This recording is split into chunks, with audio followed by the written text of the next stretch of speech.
Gentlemen, if you are over 50, 60, or even older, and you have recently noticed that intimacy feels different, especially if you still experience the full sensation of climax but little or no semen appears afterward, there is something important you should understand before you allow worry to take over. Maybe this happened only once, and for a moment you felt that uncomfortable knot of uncertainty in your stomach. Or perhaps it has been happening repeatedly, becoming one of those private concerns you have never felt comfortable discussing, accompanied by embarrassment, frustration, or a quiet fear that it could be telling you something serious about your health. First, I want you to hear this clearly. A change like this does not mean that your masculinity has disappeared, and it certainly does not mean that your intimate life has come to an end. In many cases, what you are experiencing is not a failure of your body at all, but a specific physiological change that your body is communicating to you. And once you understand the message, you can begin to understand what caused it and what can be done about it. So today, I want to walk you through this carefully and without unnecessary alarm. We are going to look at why semen may be absent, even when the sensation of orgasm remains, which causes are most common, which accompanying symptoms deserve prompt medical attention, and what practical options modern medicine can offer. Because when it comes to your health, understanding what is happening inside your body is one of the most powerful tools you have.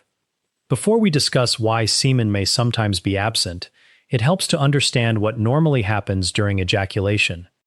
Think of the male reproductive system as a highly coordinated biological system in which several different structures have to perform their jobs at precisely the right time. The testicles produce sperm. The seminal vesicles contribute a large portion of the fluid that eventually becomes semen, while the prostate adds additional secretions that help form and support that final mixture. That fluid then moves through the reproductive ducts and into the urethra, where it is prepared to leave the body. When ejaculation occurs, a carefully synchronized sequence of nerve signals and muscular contractions moves the fluid forward and outward. It happens quickly, but beneath that brief moment is an impressive level of biological coordination involving the brain, nerves, glands, ducts, and muscles. Now, there is one clinical distinction that I especially want you to understand, because many men are never actually taught this. Orgasm and ejaculation are not the same biological event. An orgasm is the neurological experience of intense pleasure. It is primarily governed by the brain, spinal cord, and nervous system. Ejaculation, on the other hand, is the physical process through which semen is transported and expelled from the body. For most of your adult life, these two events have probably occurred together so naturally that you never had a reason to separate them in your mind. But biologically, they depend on different mechanisms. That distinction becomes extremely important when a man experiences what doctors commonly call dry ejaculation, meaning that he reaches climax and experiences the expected pleasurable sensation, but very little or no semen is released. Some men describe this to me as having an empty orgasm, and I understand why that experience can be confusing.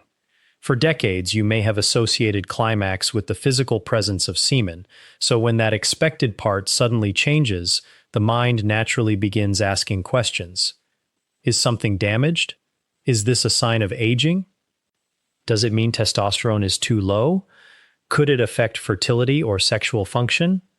Those are reasonable questions, but the absence of semen does not automatically mean that the ability to experience pleasure, desire, or intimacy has disappeared. In fact, in many cases, the neurological experience of orgasm remains completely intact. The change may be occurring somewhere else in the system, particularly in the mechanical process responsible for moving semen in the correct direction. In other words, the problem may be with the delivery system rather than the source of pleasure itself. That is an important difference, because it means that a man can experience a noticeable physical change without having lost his vitality or his capacity for intimacy. And there is another reason this distinction matters. Once you understand that orgasm and ejaculation are separate processes, you can begin looking for the specific point where the system has changed instead of assuming that your entire sexual function is failing. For some men, the explanation is surprisingly straightforward. For others, it may involve medication, a previous medical procedure, a hormonal change, an obstruction, or a condition affecting the nerves that coordinate ejaculation. The important point is that there is a reason, and finding that reason is the first step toward knowing whether treatment is necessary. So before you assume the worst, take a moment to understand what your body may actually be telling you. A missing or greatly reduced amount of semen is not, by itself, a measurement of your masculinity, your worth, or the quality of your relationship.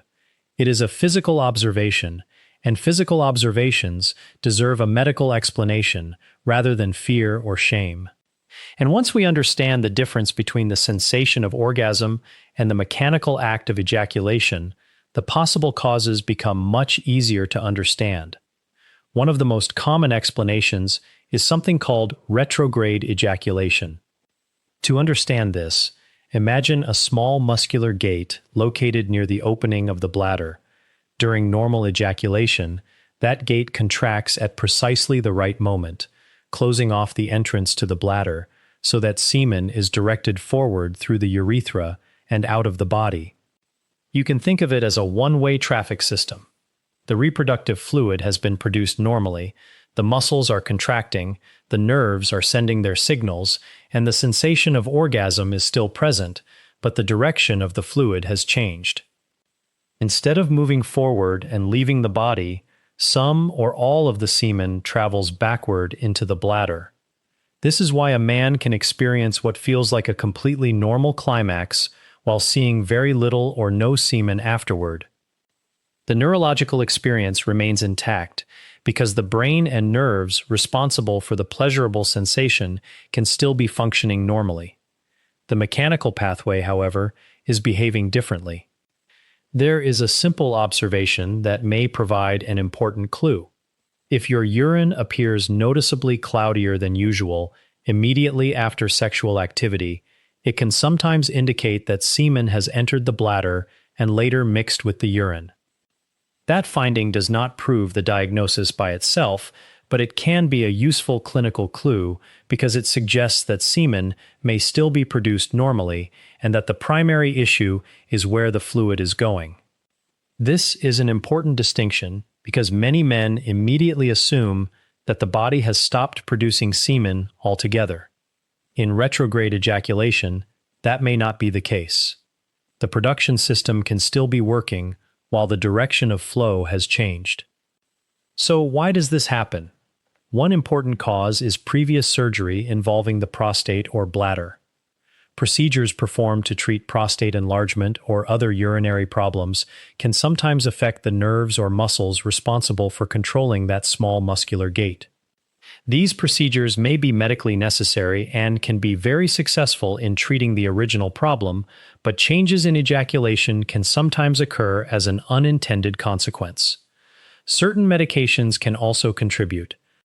Some drugs used for conditions such as high blood pressure or an enlarged prostate work partly by relaxing smooth muscle.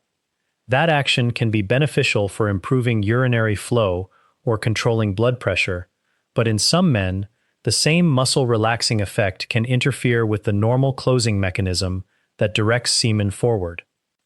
This is one reason it is important to review your medications with your physician rather than assuming that a change in sexual function is simply part of getting older. I remember working with a man in his early 60s who became deeply concerned after undergoing a successful prostate procedure. He had noticed that he could still experience sexual desire, achieve an erection, and reach climax, but almost no semen appeared afterward. He was convinced that something had gone seriously wrong with his body.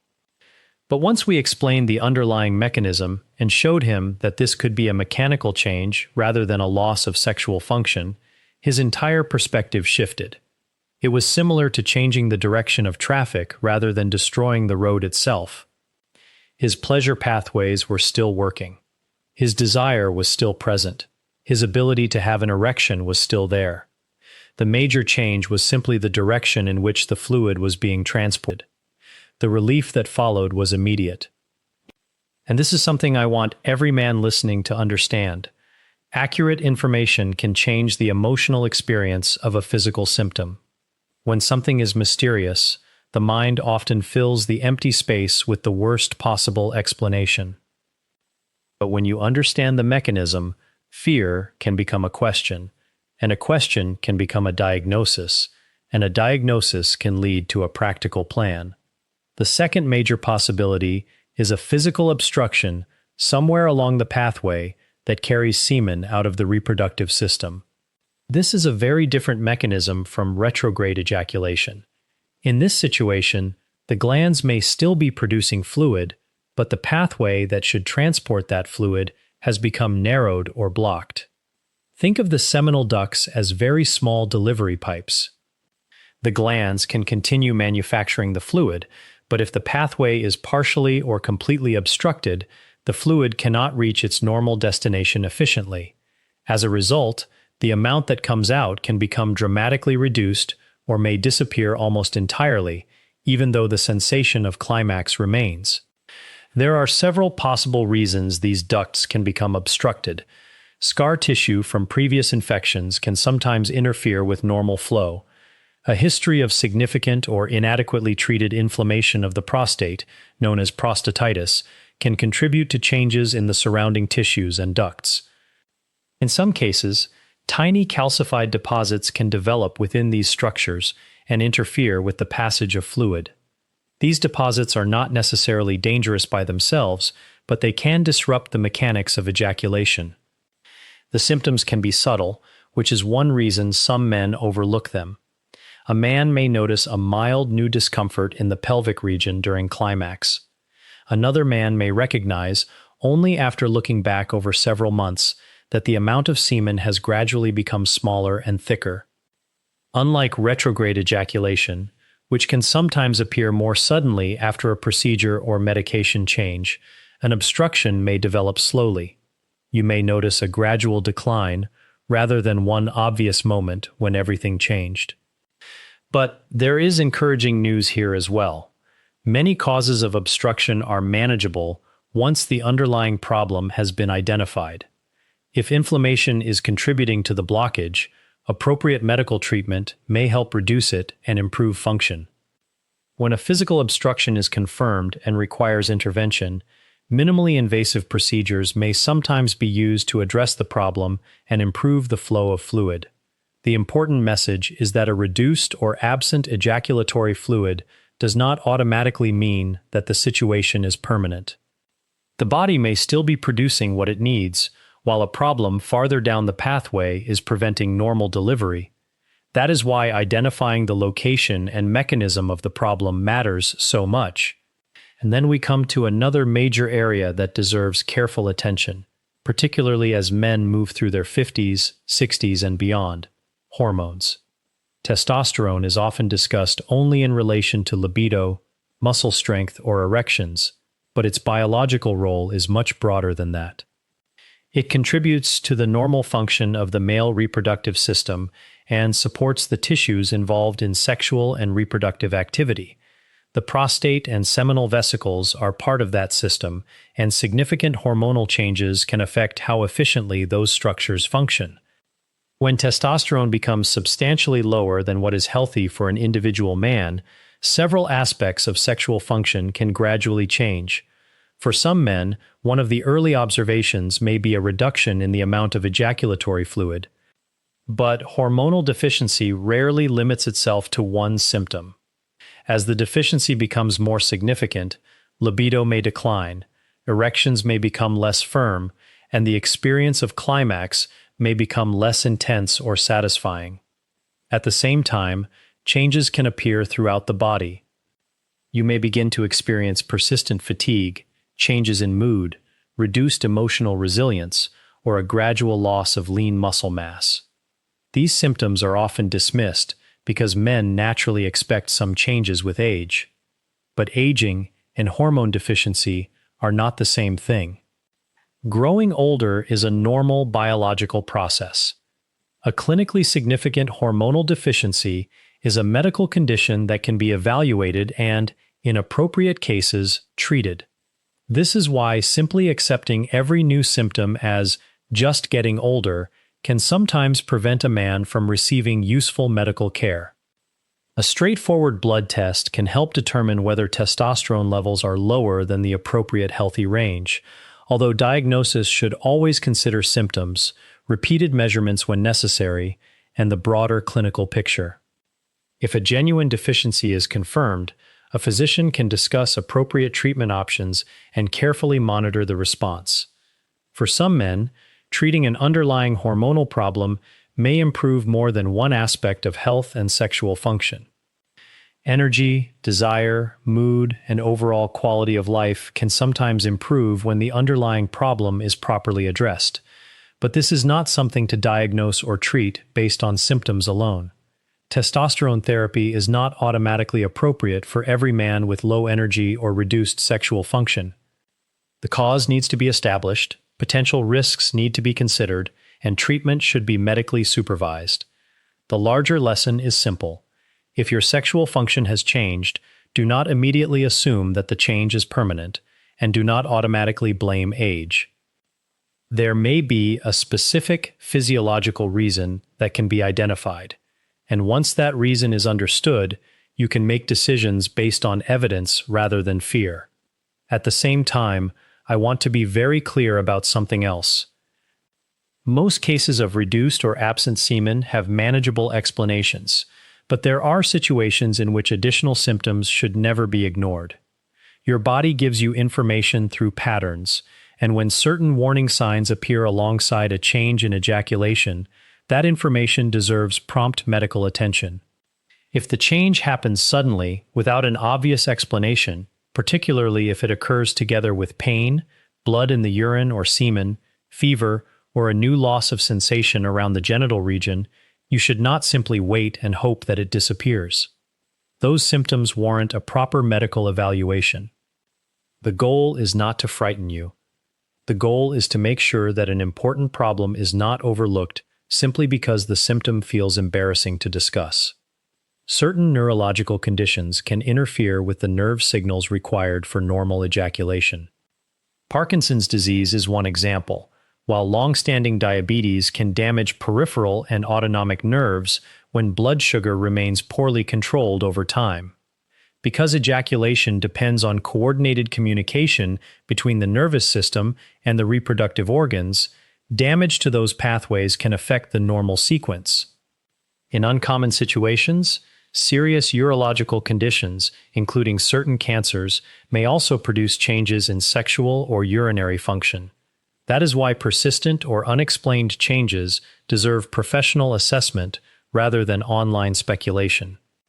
Early evaluation is generally far more useful than spending weeks worrying in silence. There is another side of this issue that we cannot measure with a blood test or see on an ultrasound, but that does not make it any less real. I am talking about the emotional burden that can come with a change in ejaculation. In my experience, this is often the part that men struggle with most. For many decades, men have been taught, directly or indirectly, to connect the physical presence of semen with sexual performance, potency, and even their identity as a man. So when that familiar physical response suddenly changes, it can create a much deeper emotional reaction than the symptom itself might suggest. A man may begin wondering whether he is becoming less capable, less masculine, or somehow incomplete. Anxiety can appear quietly at first. Then frustration begins to build. And because this is an intimate subject, many men do not talk about it with their partners, their friends, or even their physicians. Instead, they carry the concern privately and allow their minds to repeatedly return to the same unanswered questions. Am I still normal? Is my body failing me? Will my partner notice? Will intimacy ever feel the same again? Those questions can become especially powerful when there is no clear explanation. And eventually, some men begin avoiding intimacy altogether, not necessarily because their desire has disappeared, but because they are afraid of being judged, embarrassed, or viewed as somehow diminished. That avoidance can then create another problem. The less a man talks about what he's experiencing, the more isolated he can feel. The more isolated he feels, the more difficult it becomes to ask for help. And the longer the problem remains unexplained, the more frightening it can become in his mind. It is a cycle that can grow entirely from silence. So I want to make one point extremely clear. A physiological change is not a personal failure. It is not a measure of your value. It is not a verdict on your masculinity. And it does not automatically mean that your intimate life is deteriorating beyond repair. Your capacity for pleasure involves the brain and nervous system. Your ability to connect with a partner involves communication, trust, affection, and emotional closeness. Your sexual health involves far more than the volume of fluid released during ejaculation. These are important distinctions because a man can experience a change in one part of sexual function while retaining many other aspects of intimacy that remain completely meaningful and satisfying. The human body changes throughout life. Muscles change. Hormones change. Blood vessels change. The nervous system changes. Sexual function can change as well. But change does not automatically equal decline, and decline does not automatically mean the end of intimacy. Your ability to experience connection, affection, pleasure, and closeness does not have an expiration date simply because you have reached a certain age. This is where accurate information becomes so important. When men understand what is actually happening, they often stop viewing the symptom as a mysterious threat and start seeing it as a medical question that can be investigated. I have seen this transformation repeatedly in clinical conversations. A man may walk into the room carrying weeks or months of worry. He may have already convinced himself that something irreversible has happened. But when we explain the physiology, discuss his medications, review his medical history, and identify the most likely mechanism, the emotional weight can begin to lift. The symptom may still be there, but it no longer feels mysterious. And once there is an explanation, there can be a plan. That is why I encourage you not to hide this problem. You do not need to feel ashamed of discussing something that is simply part of human physiology. Your physician has heard questions like this before. For a urologist, changes in ejaculation are not shocking or embarrassing subjects. They are clinical information. The more honestly you describe what you have noticed, the easier it becomes to determine what is happening. Now let me give you a practical plan that you can take with you if you are experiencing dry ejaculation or a significant change in the amount of semen you release. The first step is simple. Do not ignore it. Investigate it.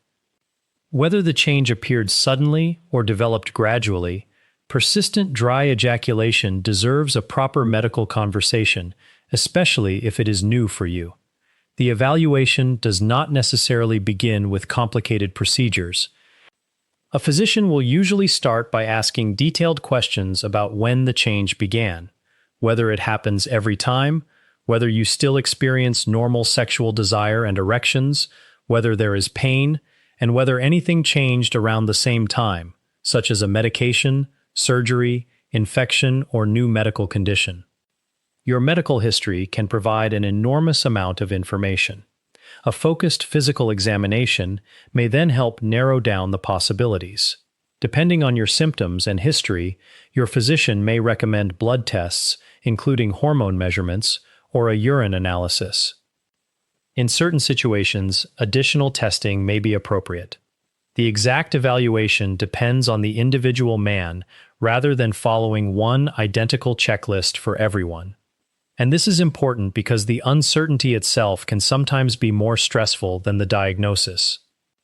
Many men spend weeks searching the internet, reading frightening possibilities, and trying to determine their own diagnosis without enough information.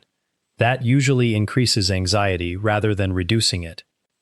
A medical evaluation replaces speculation with evidence. The second step is to manage your underlying health conditions seriously. Your sexual and reproductive systems do not operate in isolation from the rest of your body.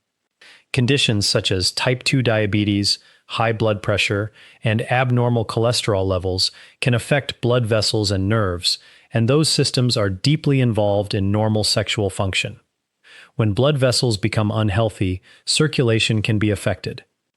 When nerves are damaged, the communication between the brain and reproductive organs can become less efficient. And when these conditions remain poorly controlled for years, their effects can extend far beyond the organ where the problem was first diagnosed. That is why controlling your blood sugar, blood pressure, and cholesterol is not simply about protecting your heart or kidneys. It is also part of protecting sexual function and neurological health. This does not mean that every man with diabetes or hypertension will develop ejaculation problems. It means that long-term metabolic and vascular health matters, and taking those conditions seriously can reduce the burden they place on multiple systems throughout the body. Think of your sexual health as part of your overall health, rather than a completely separate category. The same circulation, nerves, hormones, and tissues that support your broader physical function also contribute to sexual function. That is why the habits that protect your cardiovascular and metabolic health can also support your sexual well-being over time. The third step is perhaps the one that requires the most courage. Break the silence. Talk openly with your partner about what you have noticed and, just as importantly, talk about how the change makes you feel. You do not have to present yourself as having all the answers. You can simply say that something has changed and that you want to understand it. That conversation can remove an enormous amount of unnecessary pressure. A partner who understands that the change may be physiological is much less likely to interpret it as rejection or loss of attraction, and you may discover that the emotional connection between you is much stronger than the symptom itself. The same principle applies when speaking with your doctor. Be specific. Tell them when the change started. Tell them whether there is still an orgasm. Tell them whether semen is completely absent or simply reduced. Mention previous prostate or bladder procedures. Mention your medications. Mention diabetes, neurological conditions, urinary symptoms, pain, or any other changes that appeared around the same time. These details are not embarrassing trivia. They are diagnostic information. A medication adjustment may be enough in some cases. Treating an underlying condition may address the problem in others. A hormonal problem may require a different approach. An obstruction may require targeted treatment, and in some men, reassurance and a clear explanation may be the most important intervention of all. The goal is not simply to make semen appear again at any cost. The goal is to identify what has changed, determine whether it matters medically, and choose the safest and most appropriate response. That distinction is especially important as men get older, because good medicine is not about chasing every physical change. It is about understanding which changes are normal, which are treatable, and which deserve closer investigation. And this is where a thoughtful conversation with a qualified healthcare professional becomes much more valuable than trying to diagnose yourself from a list of symptoms online. There is also something else I want you to remember. If the underlying cause turns out to be retrograde ejaculation, that does not mean your entire sexual system has stopped functioning. If the cause is an obstruction, that does not automatically mean the condition is permanent. If testing reveals a hormonal deficiency, that does not mean you simply have to accept the symptoms as an unavoidable part of aging. Each mechanism is different, and each requires its own approach. This is why the first question should not be, how do I force this symptom to disappear? The better question is, why is this happening to me? Once you answer that question, the path forward becomes much clearer. And in the final part of this discussion, I want to bring all of these pieces together, because understanding the cause is only the beginning. The larger goal is to help you protect your confidence, your health, your relationship, and your quality of life, without allowing one physical change to define the way you see yourself. The most important thing to understand at this stage is that your health should never be reduced to one physical measurement. The amount of semen you see after ejaculation is not a complete assessment of your sexual health. your masculinity, or your vitality. Your overall health is much broader than that.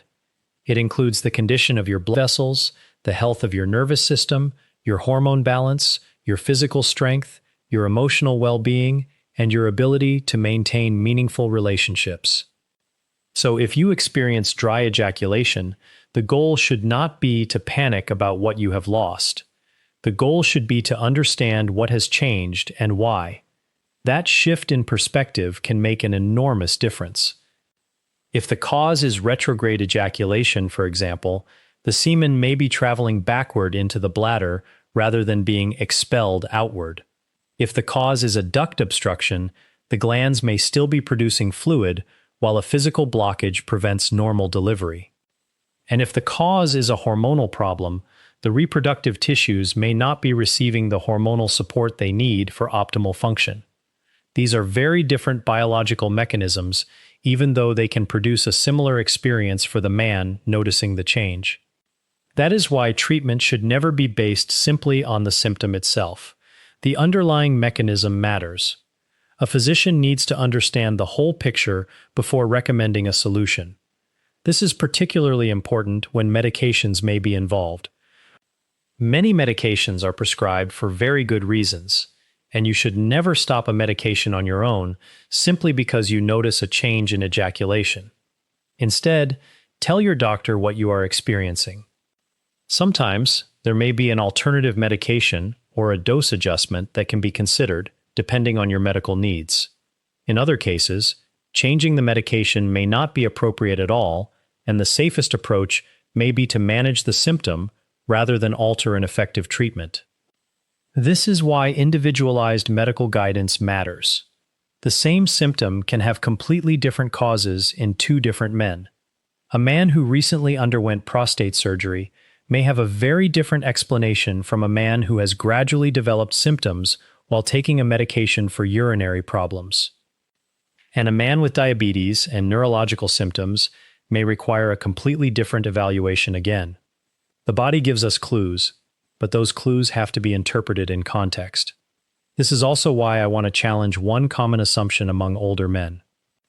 Getting older does not mean you should stop asking questions about your health. In fact, the opposite is true. As we age, our medical history becomes more complex, medications become more common, and several different biological systems may influence one another. That makes thoughtful monitoring more important, not less important. You do not have to accept every new symptom as something you simply have to live with. At the same time, you do not need to treat every change as a medical emergency. The goal is balance. Know which changes deserve observation, which deserve a routine conversation with your physician, and which require prompt evaluation. For dry ejaculation, that means paying attention to the circumstances surrounding the change. Did it begin after a prostate or bladder procedure? Did it start after beginning a new medication?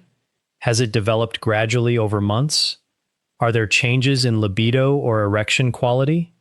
Are you experiencing urinary symptoms? Is there pelvic discomfort? Is there blood? Do you have fever? Have you noticed a change in sensation? These details help create a clinical map of what may be happening. And sometimes the answer is much less frightening than the story your mind created before you had the facts. That is why I encourage men not to spend long periods trying to diagnose themselves in silence. Search engines can provide information, but they cannot examine you, review your complete medical history, interpret your symptoms in context, or determine which explanation is most likely for you. A qualified physician can do those things. And when you have a clear diagnosis, you also gain something else that is extremely valuable: control. You know what you are dealing with. You know what needs to be monitored. You know whether treatment is necessary. And you know what signs would require you to return for further evaluation. That is far better than living with a vague sense that something might be wrong. There is another area that deserves attention, especially for men who have partners.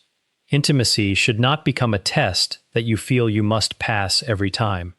If semen volume changes, that does not mean that the entire experience of intimacy has become meaningless. Pleasure is a neurological experience. Connection is emotional. Physical intimacy involves many forms of touch, communication, affection, and closeness. Ejaculation is one component of that experience, but it is not the entire experience. When men understand this, some of the pressure begins to disappear, and when the pressure decreases, intimacy can become more comfortable again. You are not required to prove your masculinity through a specific physical response. Your body is not a performance report. It is a biological system that changes over time, and those changes deserve curiosity rather than shame. I have spoken with men who were convinced that one alteration in ejaculation meant that they had somehow lost an essential part of themselves. But once we separated the physical symptom from the meaning they had attached to it, their perspective changed. They realized that a medical symptom could be investigated without becoming an identity. That is a powerful distinction. You can have a health problem without becoming the problem. You can experience a change in sexual function without losing your sense of self, and you can seek treatment without feeling that you have failed. In fact, asking for help is often one of the most responsible things you can do for yourself and for the people who care about you. So if you have noticed this change, start with the basics. Write down when it began. Think about whether anything changed around that time. Review your medications with your physician. Pay attention to associated symptoms.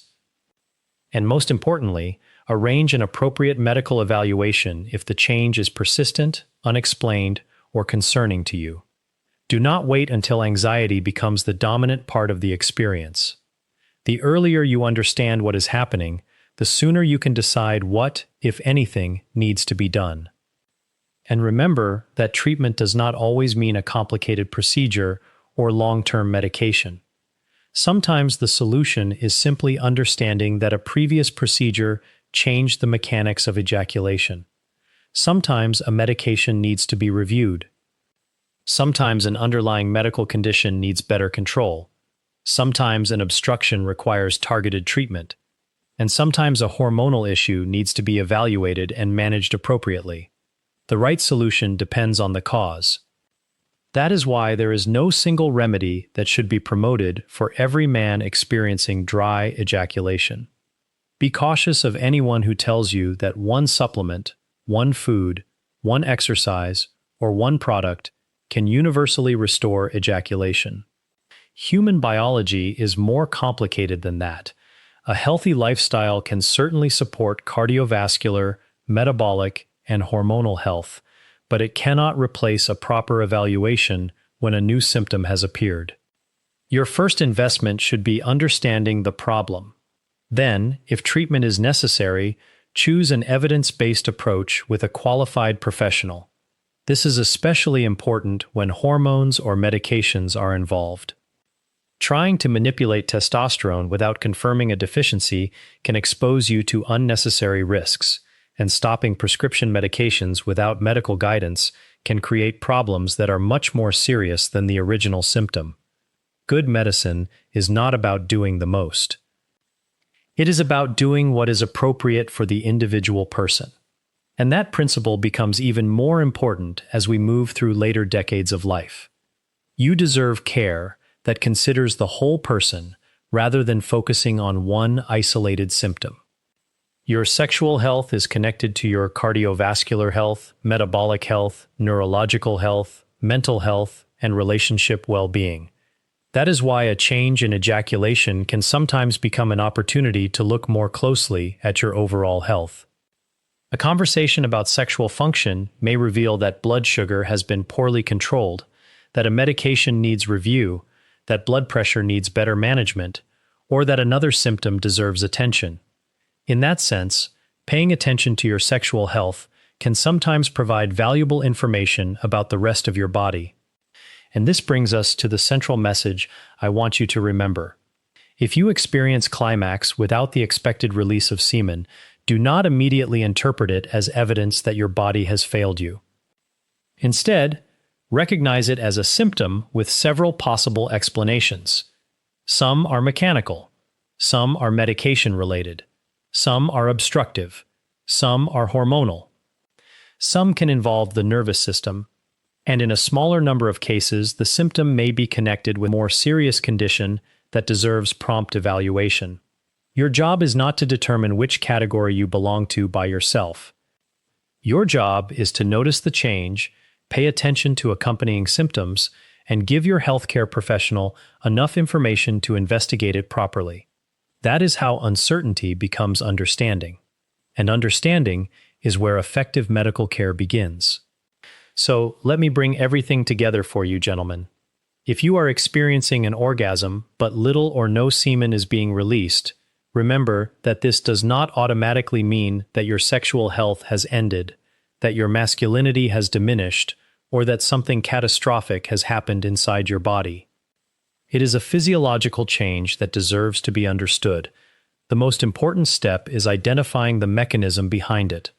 For some men, the explanation is retrograde ejaculation, where semen travels backward into the bladder because the normal closing mechanism does not function correctly at the moment of ejaculation. For others, the problem may be an obstruction in the ducts that normally transport seminal fluid, and for some men, hormonal changes, including clinically significant testosterone deficiency, may contribute to reduced reproductive function and changes in sexual health. Medication effects, previous prostate or bladder procedures, neurological conditions, diabetes-related nerve damage, and other medical factors can also influence the process. The point is that the same symptom can come from very different biological pathways. That is why the answer is not to panic, and it is not to assume that aging is automatically responsible. The answer is to investigate. If the change is persistent, unexplained, or concerning you, speak with a qualified physician, and if appropriate, a urologist. Give them the complete story. Tell them when you first noticed the change. Tell them whether it happens every time or only occasionally. Tell them whether you still experience sexual desire, erections, and the normal sensation of orgasm. Mention previous procedures, medications, diabetes, neurological conditions, urinary symptoms, pelvic discomfort, or anything else that changed around the same time. Those details can help your physician determine which part of the system may be involved. And please remember the warning signs we discussed earlier. If the change appears suddenly, without a clear explanation, and is accompanied by significant pain, blood in the urine or semen, fever, or a new loss of genital sensation, do not simply wait for it to disappear. Seek medical evaluation promptly. These symptoms do not automatically mean that something dangerous is happening, but they are important enough that they should not be ignored. Your health deserves an explanation based on evidence rather than assumptions. There is also an emotional message I want to leave with you. Do not allow embarrassment to become a barrier between you and the care you need. I understand that conversations about ejaculation, erections, prostate health, and sexual function can feel deeply personal. Many men were raised to keep these subjects private, and some feel that admitting a problem somehow makes them weaker. But there is nothing weak about asking a medical question. There is nothing shameful about noticing that your body has changed. And there is certainly nothing shameful about wanting to understand why. The strongest thing you can do is replace silence with information, replace fear with evaluation, and replace assumptions with facts. Your intimate life is not measured by one physical event. Your worth is not measured by the amount of semen you produce, and your vitality cannot be reduced to a number of milliliters. True health is much larger than that. It is your ability to move through life with energy, maintain healthy relationships, protect your cardiovascular and metabolic health, preserve neurological function, and continue experiencing connection and pleasure as you grow older. Those things matter. And they remain meaningful at 50, 60, 70, and beyond. The body changes throughout life, but that does not mean that your capacity for a fulfilling life disappears. Sometimes the most important thing medicine can provide is not a complicated intervention, but a clear explanation. When you understand that a previous prostate procedure altered the mechanics of ejaculation, you may no longer feel that your body has betrayed you.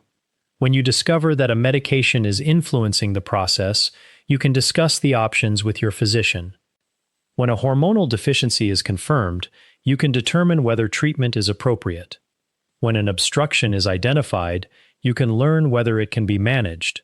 And when the evaluation shows that there is no dangerous underlying condition, that reassurance itself can be incredibly valuable. This is why I encourage you to take action based on knowledge rather than fear. Do not spend months quietly wondering what is happening. Do not let internet searches convince you that you have the worst possible condition before you have even been examined. And do not allow an intimate symptom to define your identity. You are much more than one aspect of your physiology. If you are concerned, make the appointment. Have the conversation. Ask the questions that you may have been avoiding. A physician cannot help with information you are afraid to share, but once the concern is brought into the open, there is usually a much clearer path forward. And if you have a partner, consider talking with them as well. Your partner may be far more understanding than you expect, especially when they know that the change is a medical issue rather than a reflection of attraction or emotional connection. Intimacy can adapt. Relationships can adapt. Bodies adapt. What matters is that you do not allow fear to make decisions for you. So if you remember only a few things from this discussion, let them be these. First, orgasm and ejaculation are different biological processes. You can experience the sensation of orgasm even when semen is not released normally. Second, dry ejaculation can have several causes, including retrograde ejaculation, duct obstruction, medication effects, previous procedures, hormonal changes, and neurological factors. Third, many causes are manageable once they are correctly identified. And fourth, certain warning signs require prompt medical evaluation, particularly sudden unexplained changes accompanied by pain, blood, fever, or new sensory changes. Most importantly, do not confuse a change in sexual function with a loss of personal worth. Your body is communicating with you. Listen to it, investigate it, and respond to it intelligently. You have every right to ask questions about your health at every stage of life. You have every right to seek professional care without embarrassment. And you have every right to expect your intimate life to remain a meaningful part of your overall well-being as you grow older. I have seen men arrive in a medical office convinced that a change like this means something permanent and deeply wrong has happened to them. And I have also seen what happens when uncertainty is replaced with a diagnosis and a reasonable plan. A man may leave the office with the same physical symptom he walked in with, but his entire relationship with that symptom can change. He understands what is happening. He knows whether treatment is needed. He knows what to monitor. And most importantly, he no longer has to carry the fear alone. That is the purpose of good medical care. Not to make you afraid of your body, but to help you understand it. Not to promise that every biological change can be reversed, but to determine what is normal, what is treatable, and what deserves further attention. Your vitality is not measured in milliliters of fluid. It is reflected in the health of your entire body, the strength of your mind, the quality of your relationships, and your ability to continue living with confidence and purpose. So if this has been happening to you, take the next step. Do not ignore the change, but do not fear it either. Get informed. Speak openly with your doctor. Review your medications and medical history. Pay attention to warning signs. And give yourself the opportunity to understand what your body is actually telling you. Because getting older should never mean giving up on your health, your confidence, or your capacity for connection. You deserve clear answers. You deserve evidence-based care.